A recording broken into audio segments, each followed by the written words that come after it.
Aujourd'hui, nous allons commencer le fameux chapitre où dans le Beth Knesset, dans la synagogue, tout le monde attend avec son klaxon, sa crécelle ou ses casseroles pour pouvoir enfin taper le nom d'Aman. Au début de ce chapitre, la Megillah nous raconte qu'Achashverosh a décidé de grandir Aman, de lui donner tous les honneurs. Pourquoi? Il n'est pas écrit la raison dans la Megillah, mais les commentateurs nous disent qu'il a voulu le remercier puisque grâce à lui, il a pu se marier avec Esther. Mais Akadosh Baruch Hu a décidé de grandir Aman pour une première raison, pour que les Juifs commencent à faire tchouva de leurs fautes, et deuxième raison, pour faire que la chute soit encore plus forte. Et lorsque Aman a reçu tous ses honneurs, donc a été nommé sorte de premier ministre, il a demandé à toute la population que lorsqu'il passe, tout le monde devrait se prosterner à lui. Et nous savons tous que Mordechai, lo yichra, lo yishtachav, il ne se prosternait pas et ne se pliait pas. Il n'évitait même pas de le rencontrer, il se mettait devant lui et lui montrait bien qu'il ne voulait pas se prosterner. Aman aussi avait fait quelque chose de vicieux, il avait mis des statuettes de sa avodah zarah, son idolâtrie sur lui, ou même sur ses habits des dessins de idolâtrie, afin que lorsque les gens se prosternent à lui, se prosternent aussi devant ses idolâtries. Mordechai, non seulement avec ses idolâtries, ne se prosternait pas, mais même lorsqu'Aman voulait à tout prix que Mordechai se prosterne, il enlevait même ses idolâtries, il ne se prosternait pas. Il lui montrait son pied. Pourquoi lui montrait-il son pied? Il faut savoir qu'avant le Michté de Achashverosh, qui était à la 3e année de Achashverosh, 2 ans auparavant, il y avait eu une rébellion qui venait d'une contrée de l'Inde. Il avait envoyé ses 2 généraux d'armée, qui étaient d'un côté Aman avec 6000 soldats et Mordechai avec encore 6000 soldats. Pour essayer de calmer cette rébellion, il leur a venu de la nourriture pour 3 ans. Et lorsqu'ils ont commencé le siège, Aman a gaspillé toute cette nourriture en 1 année, alors que Mordechai a rationné ses soldats.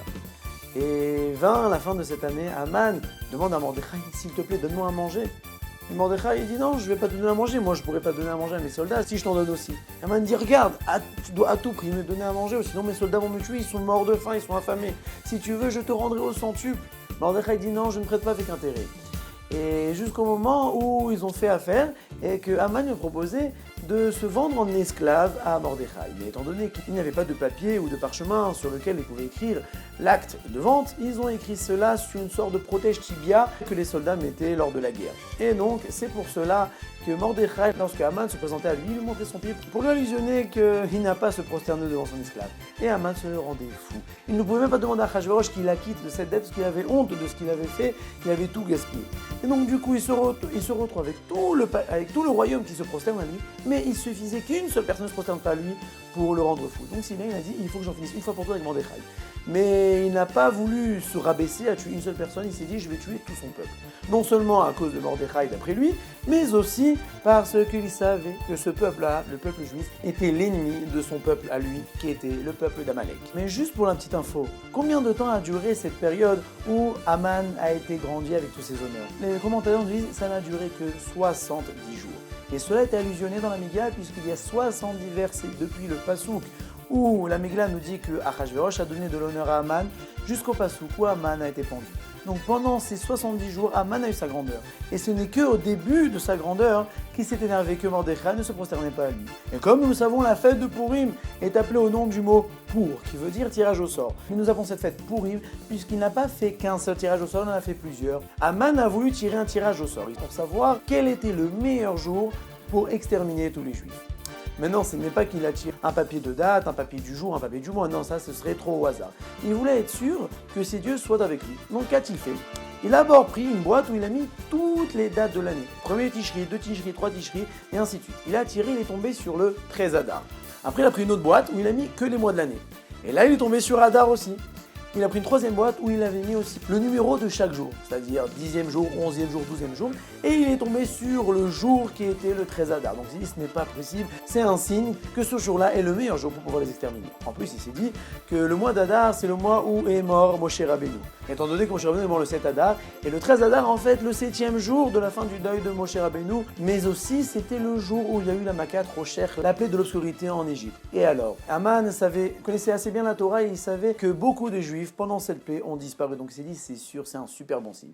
Et après, il a aussi jeté les dés. Et il faut savoir que dans le dé, les façades qui se trouvent l'une face à l'autre arrivent au chiffre 7. C'est-à-dire que le 1 se trouve devant le 6, le 3 devant le 4 et le 2 devant le 5.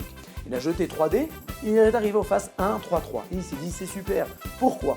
Puisque son ancêtre s'appelait Agag. Aleph, Gimel, Gimel qui veut dire 1, 3, 3. Mais aussi de l'autre côté des dés, qu'y a-t-il? En face du 3, il y a le 4 et en face du 1, il y a le 6.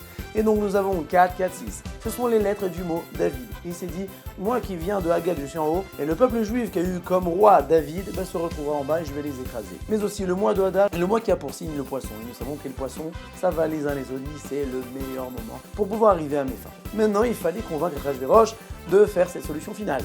Et la Gemara nous dit qu'il n'y avait pas d'homme qui racontait aussi bien le Lachon Hara que Haman. Il a présenté une argumentation à Achashverosh digne de ce nom.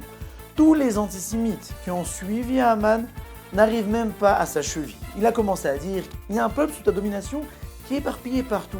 Il ne sert à rien ce peuple. Ils ne font que manger et boire. Et en plus, lorsqu'ils mangent et boivent, il dit que Dieu leur rendra. Ils font ce qu'ils veulent avec leur religion. Des fois, ils font 1 jour de Rosh Chodesh, des fois 2 jours de Rosh Chodesh. Et en plus, ils sont jamais d'accord. Il y en a un qui pense que c'est moutard, c'est permis. Il y en a un qui dit que c'est assourd, c'est interdit. La preuve, quand je me promène dans la rue, il y a des rabbinim qui disent qu'il faut se prosterner, il y a des rabbinim qui disent qu'il faut pas se prosterner. Ils n'arrivent même pas à être d'accord. Et en plus, ils te détestent. La preuve, regarde, même s'il y avait une mouche qui tomberait dans leur vin, alors ils enlèvent la mouche, ils continuent à boire le vin. Mais si toi, tu touches leur coupe de vin, toi, Achashverosh, le roi, ils vont prendre la coupe de vin, ils vont la jeter à la poubelle. Regarde comme ils te détestent. Et lors de leur prière, ils prient pour que nous disparissions. Alors, ça vaut pas le coup de les laisser. Ah, peut-être tu vas me dire que, bon, ils payent des impôts. C'est très bien que c'est très dur d'arriver à faire payer les impôts aux juifs. À chaque fois, ils arrivent à trouver des entourloups pour éviter de payer. Et même s'ils veulent payer, il faut leur courir après. Donc ça vaut pas le coup, tu n'as rien à perdre à les tuer. Et même si tu as à perdre, regarde, je te donne une grosse somme d'argent pour pouvoir t'acheter ce peuple, pour pouvoir faire ce que je veux avec.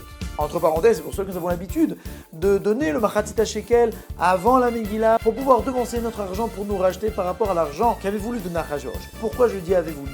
Puisqu'Achashverosh lui a dit mais non, t'inquiète pas, je suis avec toi à 100% aussi. Regarde, tu peux garder ton argent. Et la Megillah nous dit Hakesef Natunlar, l'argent t'est donné. Si on voit la valeur numérique de Hakesef, c'est 165. C'est une allusion aussi au mot Haetz, l'arbre, la potence. Pour le dire, t'inquiète pas, Haetz Natunlar, ton arbre, ta potence te sera accordée aussi.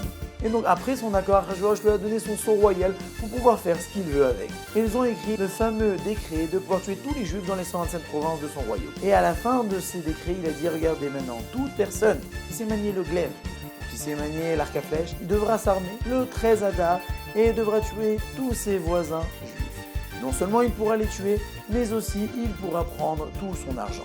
Et pourquoi il a précisé cela? Pour éviter que les Juifs payent des pesants pour avoir la vie sauve. Et le 13 Nissan, les émissaires ont envoyé toutes ces lettres dans tout le royaume. Alors je ne vous raconte pas l'ambiance qui pouvait y régner.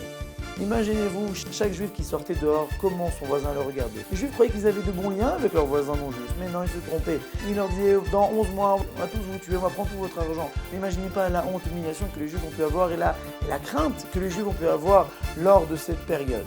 Et pourquoi ces lettres ont été envoyées si tôt? Haman voulait les envoyer si tôt avant que Achashverosh retourne sa veste. Mais Akadosh Baruch Hu a voulu que ces lettres soient envoyées si tôt, puisqu'il voulait que les Juifs se repentissent. Et vu qu'il y avait cette ambiance de couteau tiré, alors là, les Juifs n'avaient plus le choix de pouvoir faire tchouva. Ils étaient bien en danger de mort.